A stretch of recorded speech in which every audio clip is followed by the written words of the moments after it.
Olá, tudo bem? Bem-vindo ao canal Viver de Renda. Se inscreva no canal, deixe seu like e compartilhe com os amigos. Nos acompanhe também no Instagram Viver de Renda Canal e no nosso novo canal aqui no YouTube, o Café com Ações. Meu nome é Cláudio Soleiro, sou consultor de empresas, administrador e investidor na Bolsa desde 2006. Criei o canal Viver de Renda não para fazer análises nem recomendação de ações, mas para passar para vocês um pouco da minha trajetória enquanto investidor, as coisas que eu aprendi, o que deu certo, o que deu errado, e em especial também todo o aprendizado adquirido no universo corporativo. Ter vivido dentro de grandes empresas me faz ter uma compreensão sobre essa dinâmica do mundo empresarial, e isso ajuda muito a raciocinar enquanto investidor. Porque quando nós estamos investindo, estamos exatamente nos associando a empresas. Então a gente precisa conhecer as empresas. Nunca invista no que você não conhece. Conhecer as empresas é essencial para a sua tomada de decisão.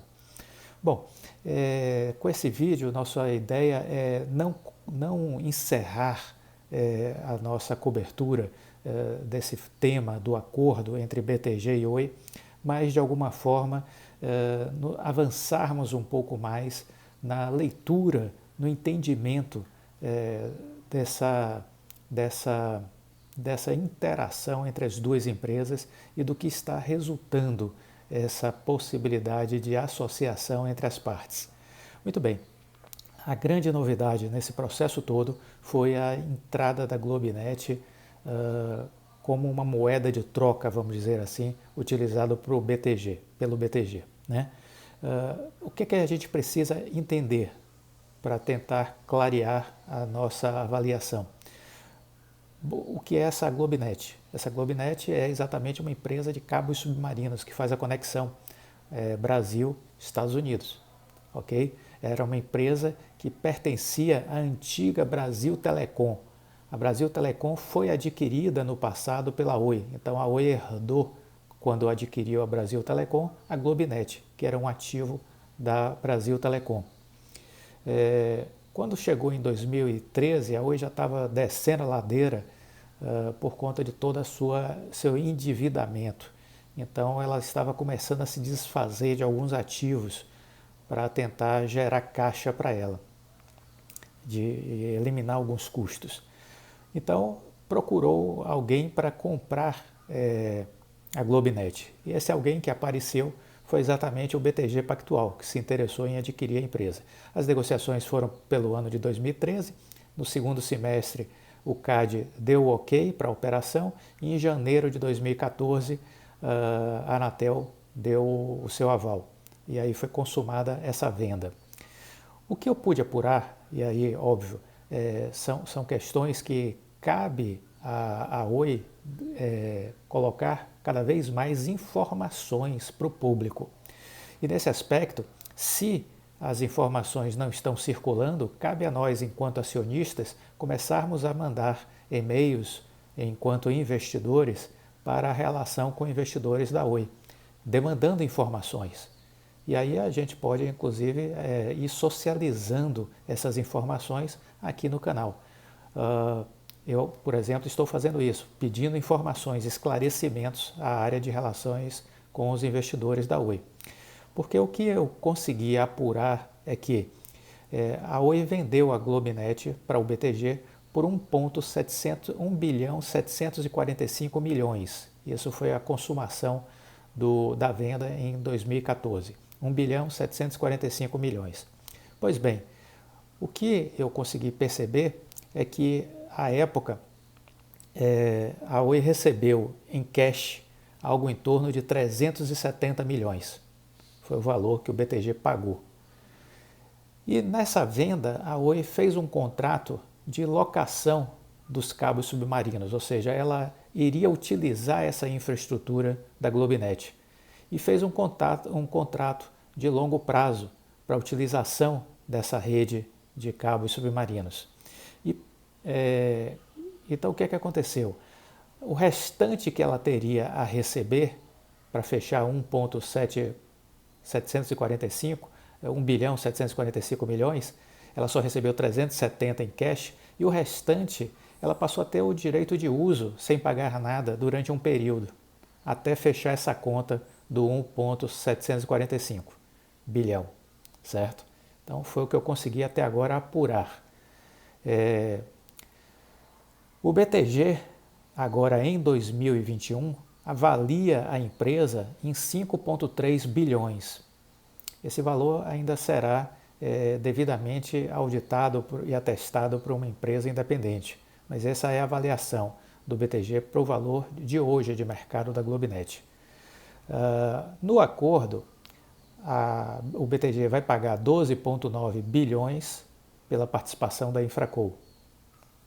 Então é isso que a gente tem de informação. Então, voltando, a Oi vendeu em 2014 a Globinet, se comprometeu a alugar a infraestrutura da empresa até 2028. Uma parte dessa locação ficou praticamente a custo zero aí durante um período, porque era dinheiro que ela teria a receber do BTG e o BTG foi amortizando esses pagamentos com o valor do aluguel da sua infraestrutura. Só que quando encerrou o pagamento, fechou 1,745 bilhão, a partir daí a Oi teria que continuar pagando parcelas até 2028. E isso acabou não acontecendo durante algum tempo, né? Então ela começou a contrair uma dívida. Então essa é uma informação que se tem. Ela tinha uma dívida com a Globinet e ainda tem um compromisso futuro até 2028.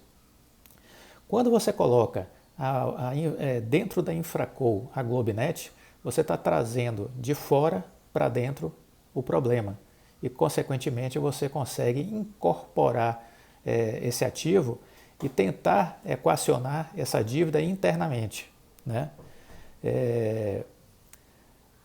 Lembrando que a empresa tem um valor de mercado estimado pelo BTG de 5,2. Parte da dívida da Oi é de 3,75 bilhões com a Globinet. 3,75 bilhões com a Globinet.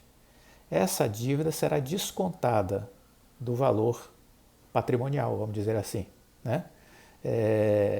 Então, o que é que a gente tem? A gente tem que a Oi terá parcelas que serão descontadas a partir do momento que você trouxe para dentro da Infraco a Globinet e ainda continuará com uma dívida para 2025 em diante.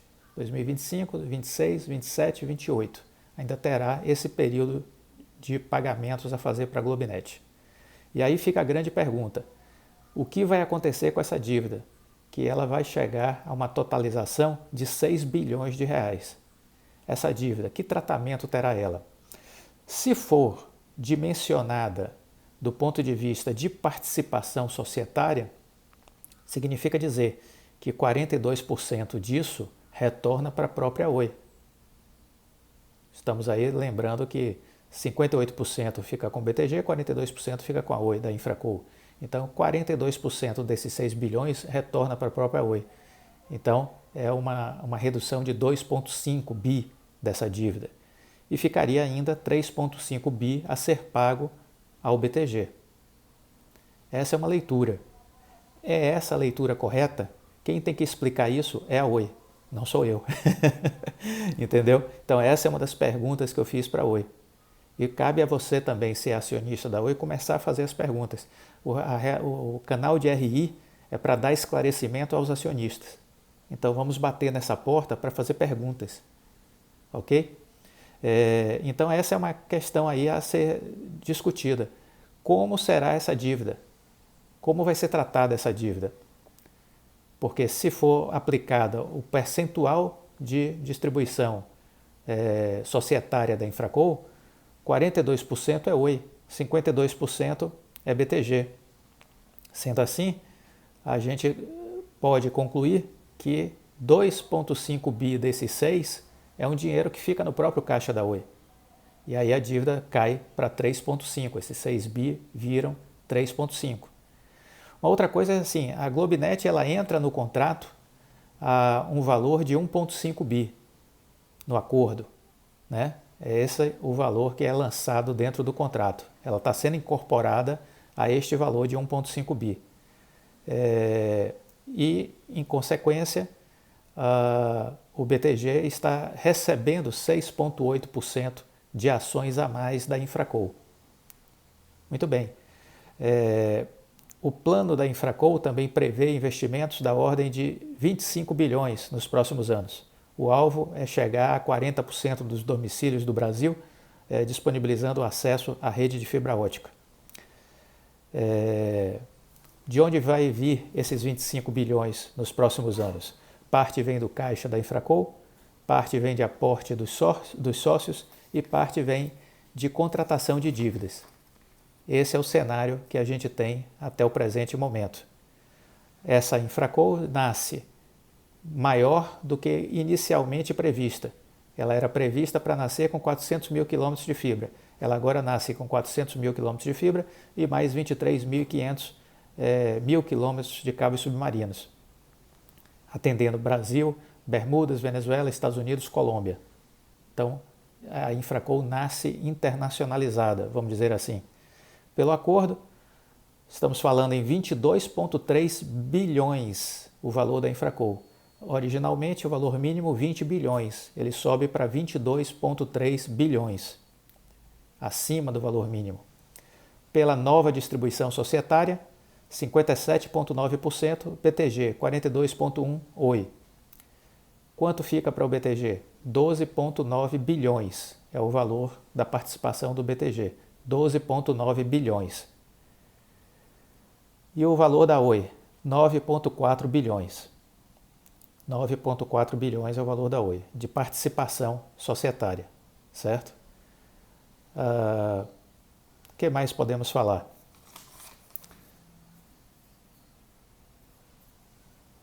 Como isso impacta o preço? O que a gente viu foi um desapontamento de muitos investidores e muita gente vendendo. Lembremos que se alguém vende, alguém compra. Importante entender isso, que não é um jogo de simplesmente vender, é um jogo também de comprar. Então, para cada pessoa que está vendendo a ação da Oi, alguém está comprando. E isso a gente vai ver nos próximos dias. Muita gente jogou a toalha, muita gente queria enriquecimento rápido, muita gente pensou que a ação ia dar uma pernada de alta em 1 mês, 2 meses, 3 meses, e isso não vai acontecer. Isso é um processo.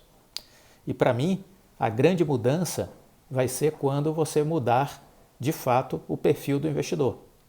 Hoje você tem muitos pequenos investidores, pessoas físicas, e que aportam e que não têm condições de fazer o fluxo desse dinheiro mudar, né? Dessa valorização do preço da ação mudar. Para que o preço mude, eu preciso mudar o fluxo de capital, eu preciso fazer com que entre mais capital nessa relação de compra dos ativos. E isso hoje tem um impedimento básico nesse processo, que é o impedimento decorrente da recuperação judicial. Isso é um impedimento técnico. Por quê? Porque os grandes fundos de pensão, eles são proibidos estatutariamente de comprar ações de alto risco. E uma ação de recuperação judicial é de ultra risco, ultra alto risco, entendeu? Então, fundos de pensão não compram ações de empresa em recuperação judicial. Então, aqui no Brasil, por exemplo, fundo de investimentos da Petros, né, o fundo de investimentos da Caixa Econômica Federal, fundo de investimentos de outras empresas, do Banco do Brasil, esses fundos de investimentos, fundos de pensão, eles não vão comprar ações da Oi, porque ela está em recuperação judicial. Fundos de pensão do Canadá, de Singapura, eles não vão comprar ações da Oi em recuperação judicial. São proibidos. E os fundos de investimento? Fundos de investimento, eu diria assim, 90% desses fundos de investimento, eles são mais conservadores. Eles procuram empresas grandes, empresas com liquidez e empresas já consolidadas. Isso não se aplica nesse momento à Oi, porque é uma empresa em recuperação judicial. Ah, mas tem fundo de investimento que está investindo na Oi. Sim, existe uma minoria de fundos de investimento que são mais agressivos, que são mais arrojados, aí eles podem estar investindo um percentual pequeno de sua aplicação em ações da Oi. Aí eles investem 1% do seu capital, 2%, menos de 1%, mas são poucos fundos que têm essa característica de ser mais agressivos, ok? Então, divisor de águas, qual é? É o encerramento da recuperação judicial, porque na hora que você encerra a recuperação judicial, você traz essa demanda de pessoas, de grandes investidores, que poderão passar a adquirir essa empresa. O que nós temos? A gente tem que essa empresa ela sairá maior da recuperação judicial do que entrou, porque ela entrou em recuperação judicial com uma dívida de 65 bilhões. Ela vai sair com uma dívida provavelmente aí na casa de 8, 9 bilhões. Então ela sai uma empresa melhor dessa recuperação judicial. Ela sai associada com um grande player, que é o BTG. O BTG, ao meu modo de ver, é um selo de qualidade que atrai novos investidores para a empresa. Lembremos uma outra coisa importante, o BTG não vai ser dono desses 52% eternamente. Há informações preliminares, e aí de novo bate na porta da Oi para perguntar. Eu estou perguntando, mas todo mundo tem que perguntar. Há informações preliminares que o fundo de investimentos do BTG pretende ficar nessa operação por 10 anos. Parece que isso está documentado já. Por 10 anos, podendo prorrogar sua participação por mais 2, de 10 a 12 anos. É a participação do BTG nessa operação da Infraco. Aí depois que passar esse tempo, acontece o quê? Ele vai sair. Os fundos de private equity fazem isso. Eles entram, eles procuram fazer o valor dessa empresa multiplicar e depois eles vendem e colocam o lucro no bolso. É assim que eles vão fazer. Então não espere que o BTG vá ficar 50 anos com a Oi. Negativo. Isso não existe. Prazo máximo, parece que já está documentado, 12 anos. Prazo esperado pelo próprio BTG, 10. Ok?